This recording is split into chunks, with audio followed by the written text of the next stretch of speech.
ములుగు జిల్లా తాడవాయి మండలం మేడారంలో గుడిమెలిగే పండుగను నిర్వహించారు. మహాజాతరకు 2 వారాల ముందు ఆడపడుచులంతా కలిసి ప్రత్యేక పూజలు నిర్వహిస్తారు. సమ్మక్క దేవత పూజా మందిరాన్ని పుట్టమన్నుతో అలికి రంగురంగుల ముగ్గులతో అలంకరించడమే గుడిమెలిగే కార్యక్రమంలోని ముఖ్య ఘట్టం. ఆ కార్యక్రమంతో సమ్మక్క సారడమ్మ వనదేవతల మహాజాతర ప్రారంభమైనట్లుగా భావిస్తారు. జాతర ప్రారంభం నాటి నుంచి 4 వారాల పాటు ప్రత్యేక పూజలు నిర్వహిస్తామని అర్చకులు చెబుతున్నారు. ఈరోజు మనము గుడిమెలిగే పండుగ అంటాం. ఈ యొక్క గుడిమెలిగే పండుగ రోజు మేము ఆ పూర్వకాలంలో మనకు గుడిసెలు ఉండేటువంటివి.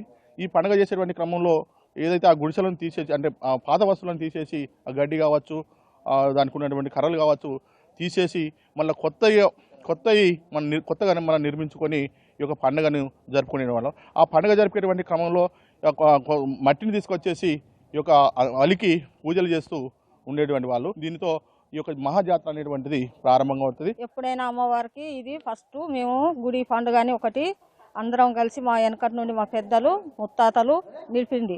అప్పుడు మేము గడ్డి కొయ్యలు తెచ్చి మేము అమ్మవారికి గుడి కట్టేది. అందరం ఆడబిడ్డలం అందరం వచ్చి ఇంటికొకరం వచ్చి స్నానాలు చేసి పసుపు పెట్టుకొని కుంకుమలు పెట్టుకొని కంకణాలు కట్టుకొని జంగల్కి పోయి కట్టె గింట గడ్డి గింట కోసుకొచ్చి మేము గుడి ఈరోజు మేము పండుగ చేసుకుంటాము.